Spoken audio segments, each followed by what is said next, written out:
Alhamdulillahi Rabbil Alamin.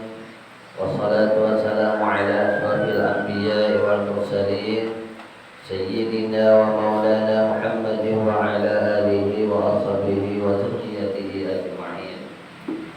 Qala Allah subhanahu wa ta'ala, a'udzu billahi minasyaitonir rajim. Bismillahirrahmanirrahim. Ya ayyuhalladzina amanu kutiba 'alaikumus shiyam kama kutiba 'alal ladzina min qablikum la'allakum tattaqun. Wa qala an-nabiy sallallahu alaihi wasallam, man shama ramadana imanan wa ihtisaban ghufira lahu ma taqaddama min dhanbihi. Wa qala aidan, ramadan awwaluhu rahmah wa awsatuhu maghfirah wa akhiruhu itqun minan nar. Wa qala aidan, man ahya sunnati faqad ahabbani wa man ahabbani kana ma'i fil jannati. Sadaqallahul azim wa sadaqa rasulul karim wa nahnu ala dzalika minasyahidin wa syahidin walhamdulillahi rabbil alamin wa la haula wa la quwwata illa billahil aliyyil azim. Amma ba'du. Pertama-tama marilah kita panjatkan puji dan syukur kita kepada Allah Subhanahu wa taala karena limpahan rahmat, taufik, hidayah serta inayahnya sehingga kita semua dapat berkumpul di tempat yang mulia ini di suasana bulan Ramadan yang penuh berkah ini.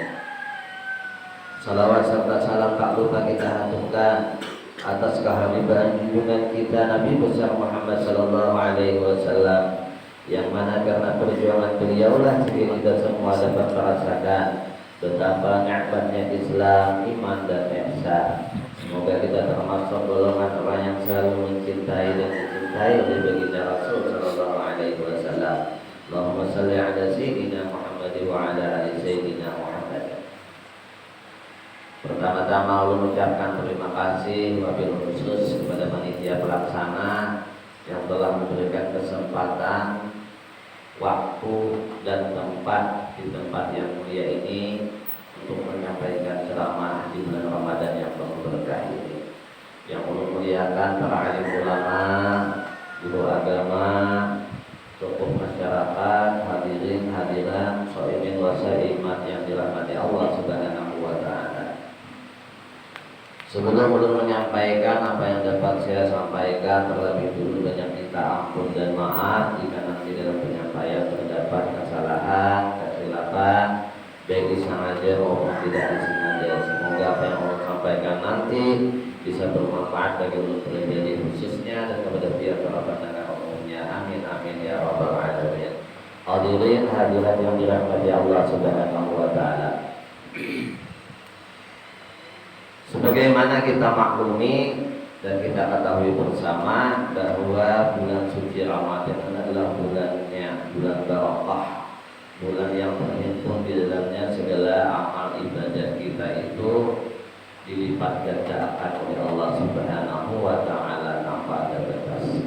Jadi semua kebaikan apapun yang kita kerjakan, baik itu berbentuk bacaan, jariah dan perbuatan, semuanya dihitung, dinilai dan dilebihkan di bulan suci Ramadan ini. Makanya disebut bulan barakah, bulan berkah. Di sisi lain juga Rasul sallallahu alaihi wasallam menyatakan ujar beliau, Ramadan awaluhu rahmah wa awsatuhu maghfirah wa akhiruhu rizqun minan nar. Nah, itu bagian daripada berkah. Ramadan berkah, Ramadan penuh berkah ya. Jadi di dalam terhimpun rahmat, keampunan dan kebebasan daripada api neraka. Nah, oleh sebab itu bagi kita yang diberikan oleh Allah Subhanahu wa taala umur panjang, kemudian sehat, ada di umur panjang lebih dari sehat. Nah, kada maksimal di beribadah.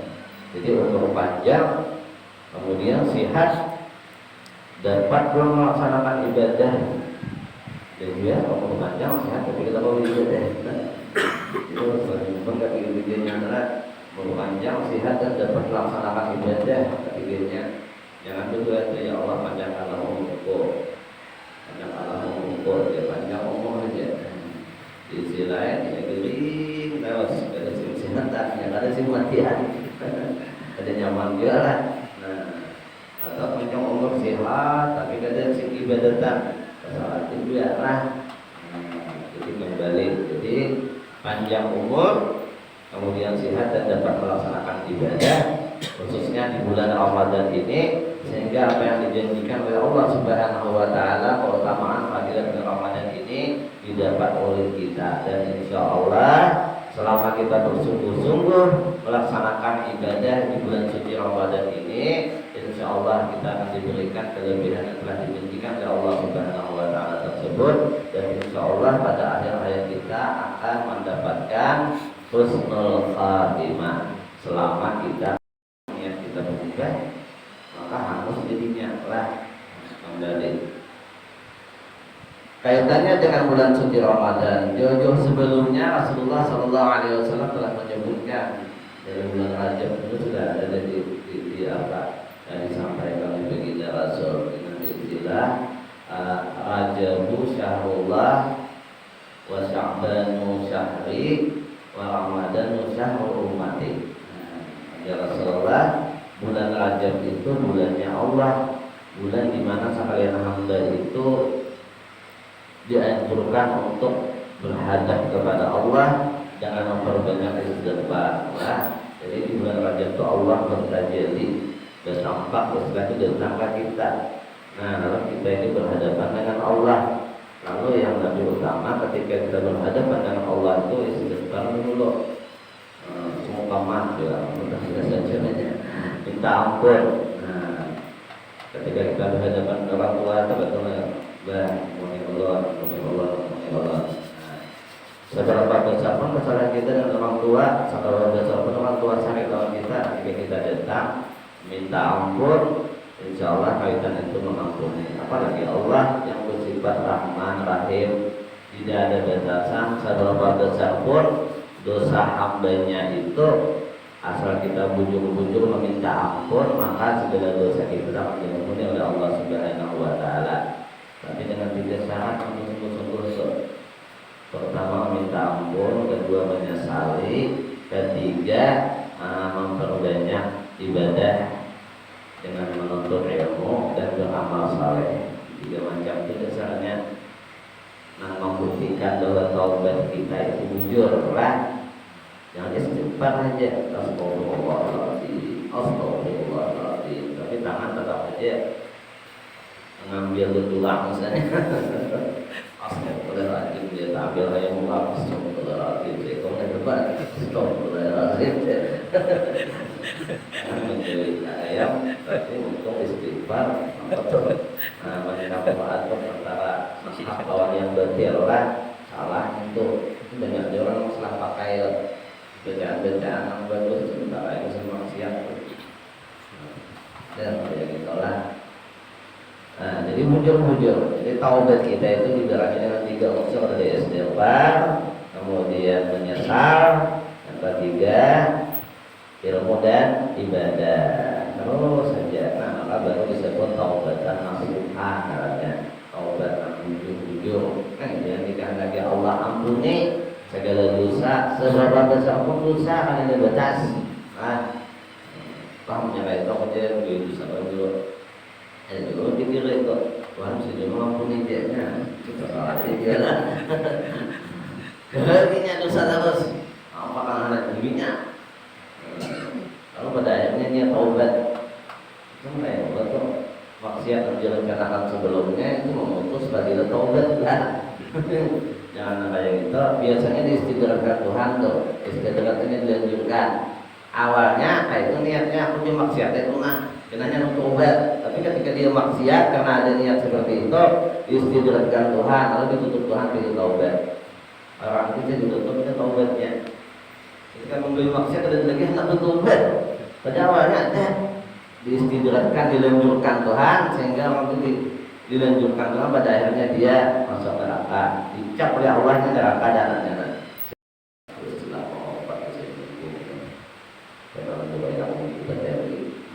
Jangan sampai kalau kita kita dicabut roh kita pada ketika itu.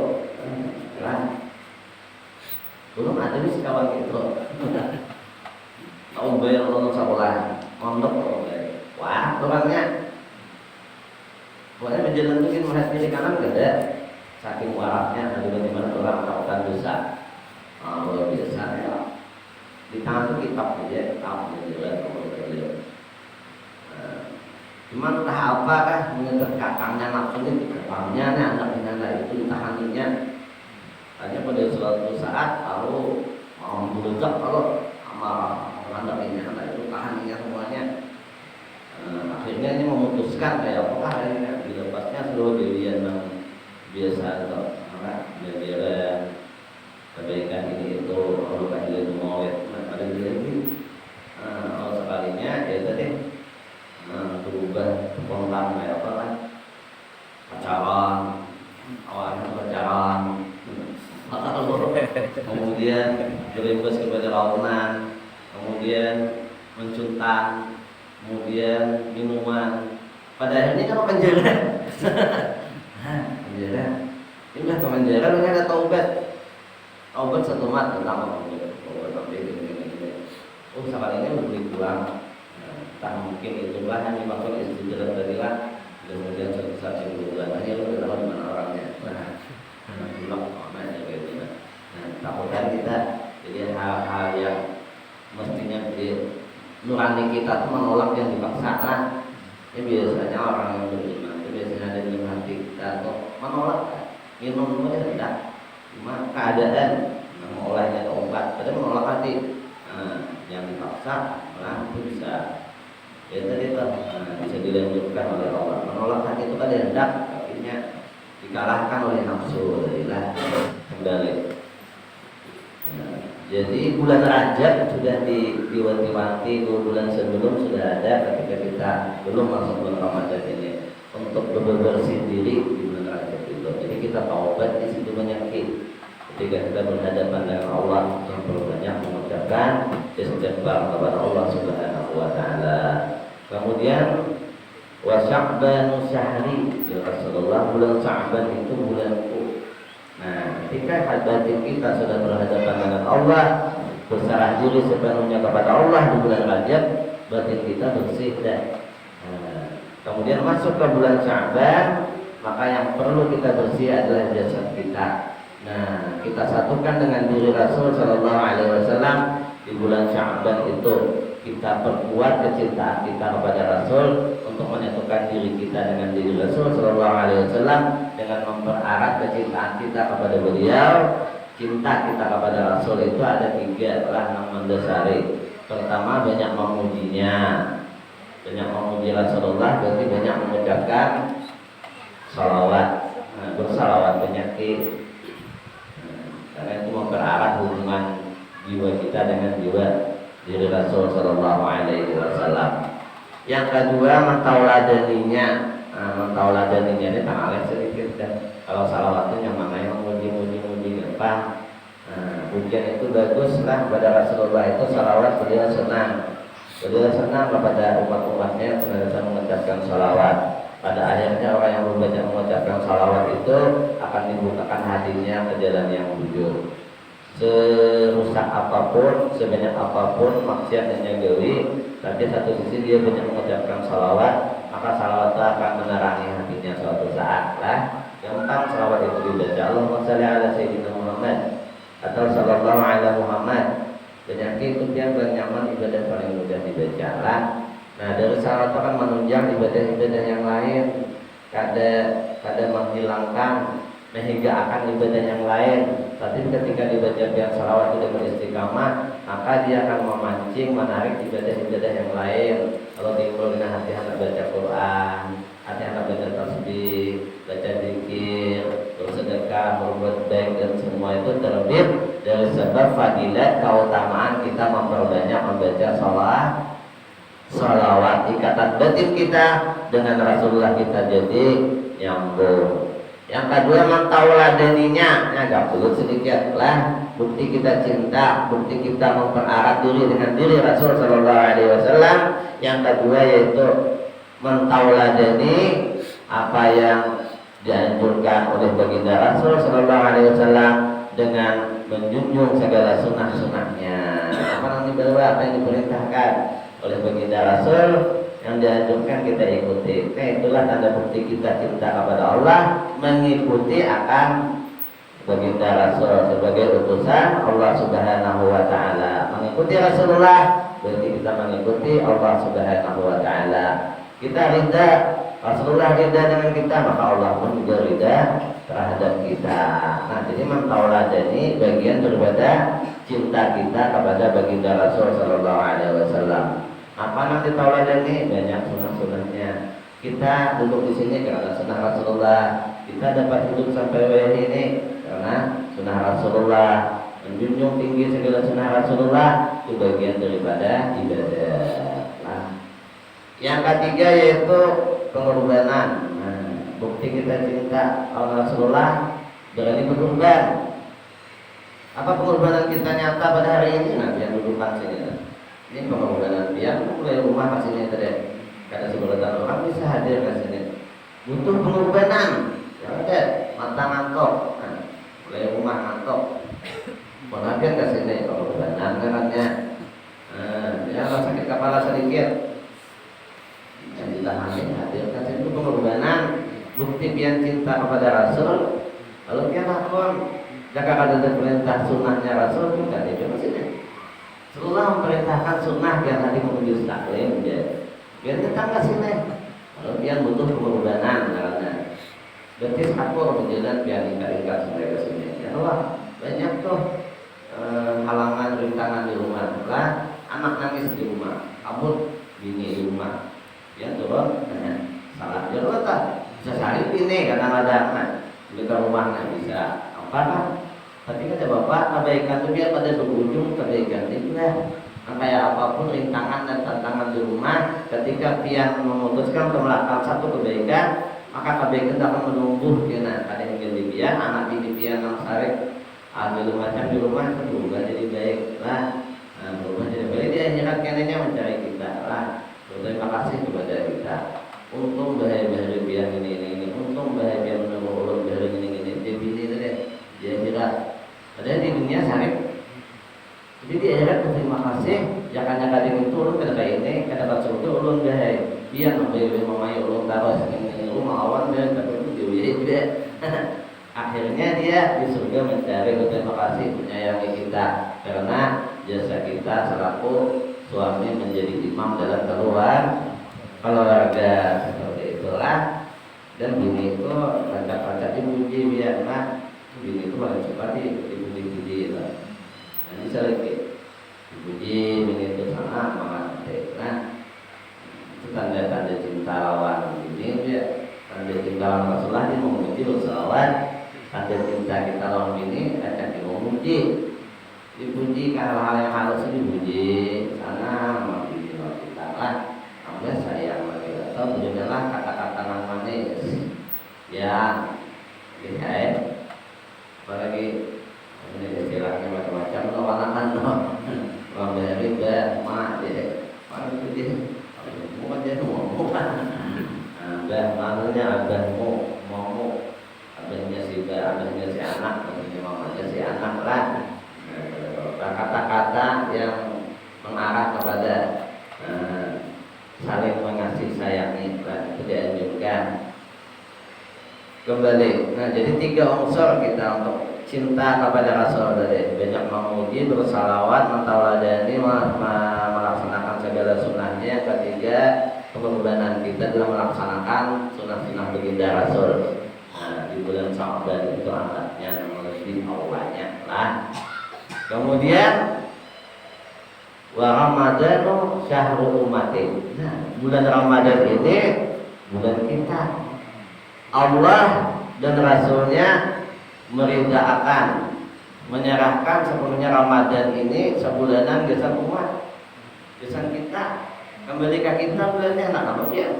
Nak motor enggak? Saya tak motor langsung ke rumah. Biasanya itu kayak itulah. Nah, jadi bulan ini diserahkan ke kita. Dan sekalian hamba Allah bulan Ramadan ini Allah dan Rasulnya menyerahkan ke kita, kembali ke kita. Nah, bagaimana supaya kita mendapatkan keutamaan yang sebenarnya Allah dan Rasulnya menyerahkan ke kita dah. Mungkin kalau kita ambil, mungkin ini bulan kita, jadi kita ambil seluruh keutamaan fadilat yang ada di bulan ini, jangan nafas gitu. Nah, supaya mendapatkan itu, satu aja syaratnya, bersungguh-sungguh melaksanakan ibadah di bulan Ramadan ini. Bersungguh-sungguh ya, ada perlu duit ya, yang menggujur melaksanakan ibadah di bulan Ramadan ini, yang diawali dengan niat. Niat dulu. Niat itu kada bujur bila kada dibarengi dengan perbuatannya. Apa yang kita niatkan kita laksanakan ketika sampai waktunya. Tanda bukti kita bersungguh-sungguh melaksanakan ibadah di bulan Ramadan ini, nilai lebih daripada ibadah kita di bulan ini, lebih daripada di luar daripada bulan Ramadan. Katakanlah misalnya di luar Ramadan yang sembahyang dalam kambingan misalnya. Pas ketika masuk bulan Ramadan lalu hilang balangnya kan. Jadi sembahyang pol 5 waktu. Nah, itu kan tanda bukti yang bersungguh-sungguh, ada nilai lebihnya. Di luar Ramadan dalam kambingan sembahyang subuh jam 9 misalnya, sembahyang zuhur jam 3, sembahyang asar setengah 6, sembahyang maghrib jam pas. Sembahyang isya misalnya pas. Setelah jam 10 silahkan berita dia. Nah, lah itu banyak berita-berita nih. Pada jam 10 jam 12 semakin ramai berita. Karena ada beritanya sembahyang isya. Jam berita saya berbelah. Jam 1 jam 2, kalau jam 3 sahur lagi, tetap sahur lagi dah. Di mana lagi? Sungguh-sungguh di Ramadan harusnya sembahyang berjamaah. Nah, di luar Ramadan itu sembahyang sorangan tapi tepat waktu. Masa Ramadan berjamaahnya? Berjamaah itu banyak, bisa dilanggar di masjid, musala. Kadang mampu juga di rumah. Berjamaah dengan keluarga lah. Bila yang kata awal juga, yang lebih awal itu berjamaah itu di langgar masjid lah.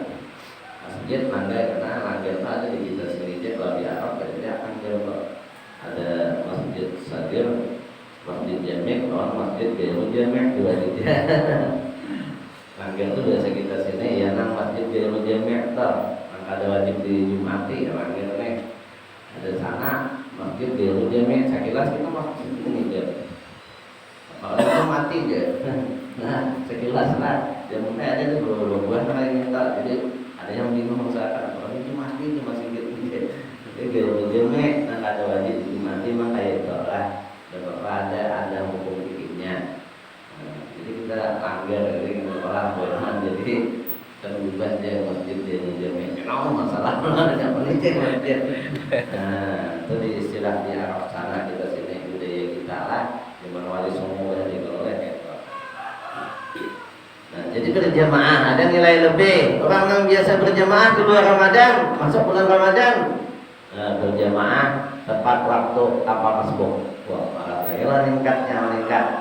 Nah, itu satu sisi yang lain banyak gawian-gawian hal-hal yang baik sebelum Ramadan. Katakanlah satu sisi ibadah bersedekah di bulan Ramadan, bersedekahnya sehari 1.000, masuk bulan Ramadan 5.000 sehari. Nah, itu kan ada nilai lebih, tanda bukti kita bersungguh-sungguh melaksanakan ibadah di bulan suci Ramadan. Lalu kita insya Allah tidak akan lepas daripada fadilat yang dijanjikan oleh Allah, yang sepenuhnya bulan Ramadan diserahkan kepada umat hendak minta apa hendak. Kemudian dari semua ibadah yang dituntut untuk bersungguh-sungguh di bulan Ramadan ini, ibadah nafal yang paling utama banget kita perbaiki, kita sungguh-sungguhi. Dari semua ibadah itu ada ibadah yang paling pokok.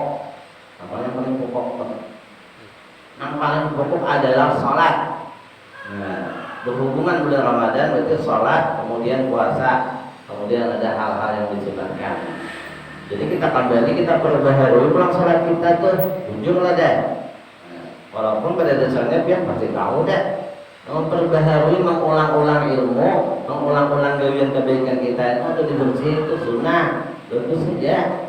Wudu ya, tajidid dulu wudu, memperbaharui wudu ada bapak. Seharian nggak sering batalan. Kada dua ibadah taruh jalan boleh ya. Asal awas saja wudu, cuma subuh tadi sampai asar kada sering batalan. Wudu boleh memperbaharui namanya tajidid dulu wudu. Kada menghilangkan keabsahan wudu sebelumnya, kan? Ngomong tinggi, baju ditapas-tapas, situ kalau masih kurang. Ngomong tinggi. Begitu juga ilmu kita. Kadang ada yang lapas. Dulu pernah belajar dah. Itu aja kan bisa ada yang lapas dari sekian rukun 13, banyak 12-nya ada. Ya ini apa nih? Wah, makanya selama ini belajar kok lupa. Sebelumnya biar sudah belajar juga, itu karena lupa di bulan kita. Tapi kita perbaharui lagi. Nah, jadi kaitannya ibadah pokok Ramadan yang lebih utama adalah salat itu kita perbaiki. Jangan langsung salatnya, kita akan awal langsung salat. Ada proses sebelumnya. Orang harus boleh sholat kecuali apa? Berwudu, ya lah. Nah, jadi betul wudu lo kita perbaiki. Orang wudu tidak akan bisa dipakai kecuali orangnya suci daripada hadas besar. Ya kalau nih banyak ada junub, berarti mandi lo kita perbaiki, kita itihi pengulang mandi kita wujud ada. Mandi kita, mandi bini kita, mandi anak cucu kita itihi lah. Ini ada belum sekali belum saksiakan lo mandi wajib anak tuh nah ada anak tuh nggak kenal tuh deh balik ini mandinya awalnya kisahnya dipikir praktiknya kok nggak ya itu kan jangan-jangan luput mandinya gitu. Nah kalau ini kita ini karena dasar utama segala pokok ibadah katakanlah sholat itu mandinya. Nah, bila mandinya tuh pada sah wudhu kita itu sah tapi kada berfungsi. Makanya sunat kalau orang sebelum mandi wajib itu wudu, sunat wudu loh. Yang mandi wajib. Bila pian kada kada menyentuh hal-hal yang membatalkan wudu dia lah. Maka wudu sebelumnya itu sah. Habis mandi wajib kada wudu ada pakai. Ada tersentuh sesuatu yang membatalkan wudu dia lah. Awalah kata awal itu lah. Itu dia upaya apakah gitu. Nah, jadi itu perbaiki mandi kita, mandi wajib kita toh. Nah, mandi wajib misalnya dua aja. Pertama niat, kedua nih membasahi seluruh anggota awak kita. Itu kaitannya lawan sah mandi wajibnya. Tapi sebelum itu ada yang kita kontrol lagi. Apanya? Banyu. Banyu nang biasa kita mandi wajib tuh. Ini banyunya tuh. Banyu mutlak apakah? Suci mensucikan apakah? Jadi banyu nang suci mensucikan itu ada 7 macam. Pertama banyu sungai, banyu danau, banyu laut bagian dari banyu danau, banyu sungai, banyu sumur, banyu sumber, banyu embun, banyu air pancuran. Nah kita ini nyulinting itu masuk banyu apa toh? Nah, banyu pancuran lah. Di luar daripada ini lain banyu suci dan mensucikan tidak boleh dibuat sama mandi wajib seperti banyu warna, banyu itu berwarna, tapi bukan warna yang dasar dari wadah. Ada juga warna dasar dari situ, sumur tuh warnanya biru lumut, itu dasar wadahnya, biru bulenak, sumurnya nang berbau. Nah itu kata bapak lah, sungai karo, banyunya yang karo, anginnya dasarnya lah. Ini yang ada sumbernya, nah lah misalnya dalam apa namanya bak mandi itu, apakah sampo pada orang situ, warna jadinya, atau minyak harum tak buat dalam bak mandi itu pas harum. Nah kalau boleh dibawa mandi, sah jadinya boleh diminum, tapi kalau boleh dibawa mandi wajib, lah hati banget. Kemudian ukuran bak mandi di dalam rumah lah, nah kalau bisa sedikit lagi jangan, nah ini kaitan dengan sah ibadah kita tadi. Bak mandi yang ada di rumah, jadi yang dikehendaki bak mandi itu minimal 2 tulah. 2 tulah itu kan ukurannya 11 belit isinya, nah ada belit dia 11 belit banyu isinya. Lebih hebat itu pian. Jadi kalau pian mandi kecabur ke dalam boleh, atau pian mandi sekahendak dan kita masuk ke situ kada apa-apa. Banyu nang bekas awak nang kita mandi tadi bubur kak kolam nang isi 2 tulah kada apa-apa. Bila kurang daripada 2 tulah, nah jangan kita takutkan. Kurang daripada 11 belit, dengan 9 belit aja. lalu dia mandi gitu, mandi.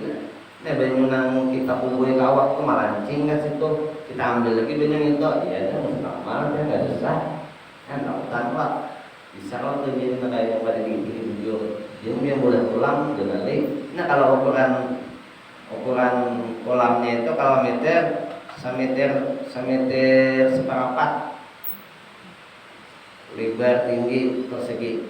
Nah itu 2 kolam atau 11 balik isinya. Kemudian yang olah itu artinya tingginya kah 2 meter atau lebarnya kah itu 2 meter, tingginya dia semeter seperempat lah gitu. Ada lagi dia nggak tahu apa karena mandi situ. Itu jika dia mandi memakai kolam di dalam. Apalagi kadang memakai gider aja. Nah kali mandi gidernya katanya ingin sini. Dia harus berjauh nih mandi wajib. Alih dia kalau kan anak-anak aja itu pasti kemarin tinggal situ. Lah campur banyu yang dimandikan ke banyu yang pacaran di tibur, maka akan merusak kesahan mandinya itu. Boleh. Yang namanya biar mancuran di atas saja kan. Pakai selang mandinya, pakai selang. Nah, terus ada bapak. Kalau lagi ada kecurannya di atas, kalau dia baik kita kan gitu. Itu banyak lah, kan banyunya itu di bujur lagi lah.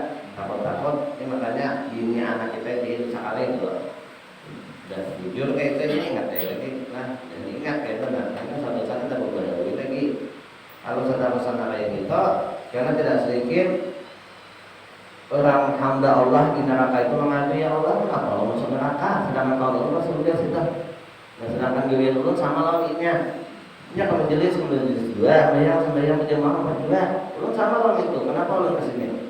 Kenapa lu mendapatkan neraka ini? Nah, mati wajib yang kada sah. Dari sisi mananya ada yang kada sah sehingga ibadah yang lain ditolak. Kamu kan kita lah sudah sahnya situ. Habis mandi wajib sah sudahlah. Kemudian kembali masuk proses kedua wudhu. Wudhu belum kita.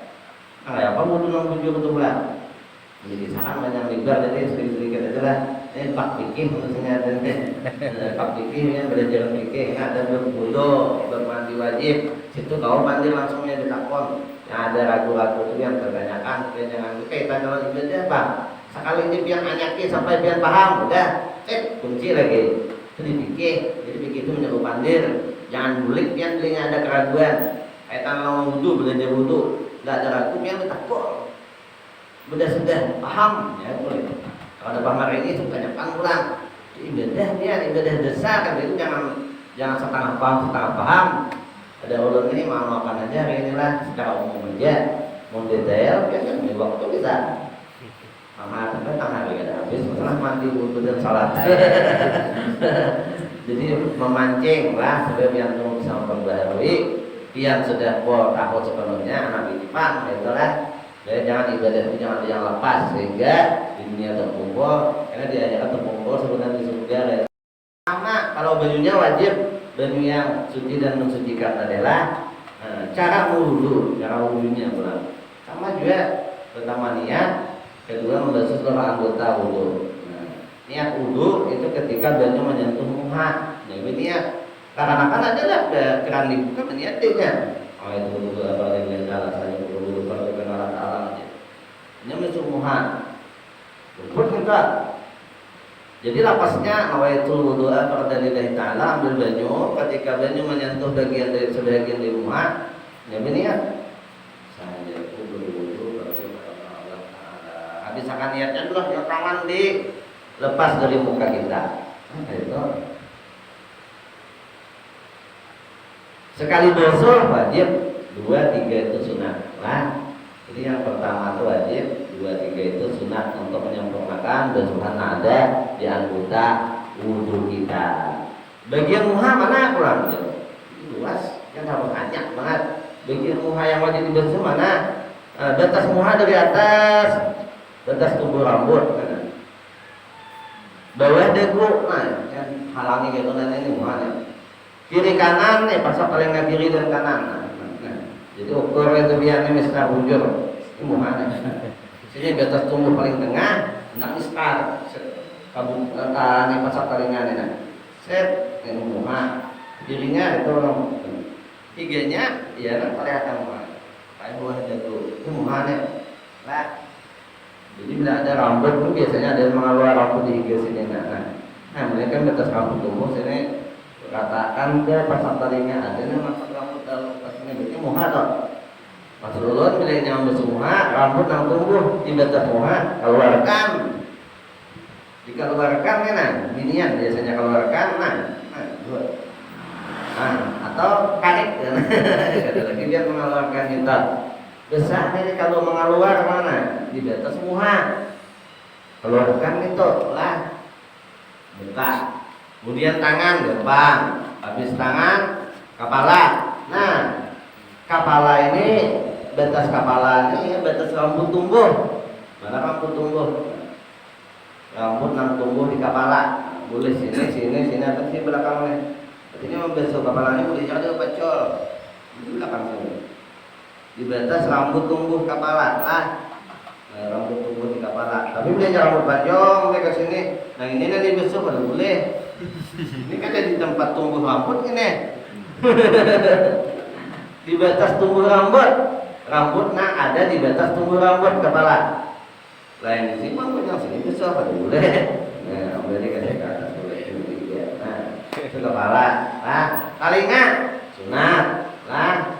Tapi kebiasaan itu dari kayak wajib lah. Belum awal dari anak dari kata wajib. Kayak sudah dikit, akan marah. Umpatan kaitan. Kalau dikit, maksudnya ada bagian-bagiannya. Telinganya sunat. Tapi sunat yang dianjurkan lah.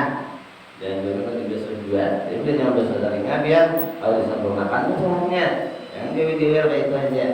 Nah, kan itu aja dia kali. Ya ada. Jadi harus dibasuh luar dalam itu. Ini kalau jok soalnya dalam putar dari bibir telinga bawah putar atas sekali 2, 3. Nah, bila kita membasuh saya telinga kalau bacol kan harus ya toh. Boleh dalam enggak? Boleh dalam jangan di luar aja dalam belakang ini ada.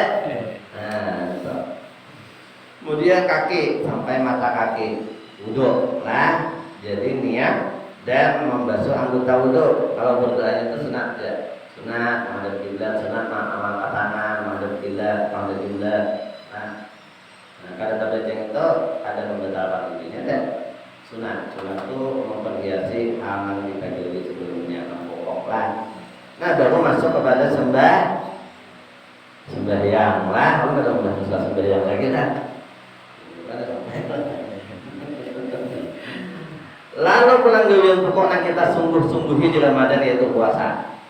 Malam aja ya ini masalah puasa ada niat di malam hari dan malahan sesuatu yang sama membatalkan puasa di siang hari dan berbuka sesuai dengan waktunya. 2. Yang ketiga bersungguh-sungguh melaksanakan ibadah-ibadah sunat di bulan Ramadan. Selain pada pokok tadi sholat, puasa, kemudian yang disunatkan di bulan Ramadan ini banyak, semuanya dilipat gandakan tanpa batas. Katakanlah satu sisi sholat saja banyak hal yang disunatkan dalam sholat itu banyak banget. Banyak membaca ayat, memperpanjang bacaan ayat, kemudian wirid, menyempurnakan wirid. Kemudian ada sembahyang sunat yang mengiringi sholat 5 waktu itu. Di bulan Ramadan di Ramadan kita tingkatkan baqiyah fardiyah itu. Kemudian dianjurkan bersedekah, baca Quran, kemudian tarawih, witir, sembahyang sunat tahajud, tasbih, apalagi dan banyak gawian-gawian yang disunahkan yang pahalanya itu luar biasa.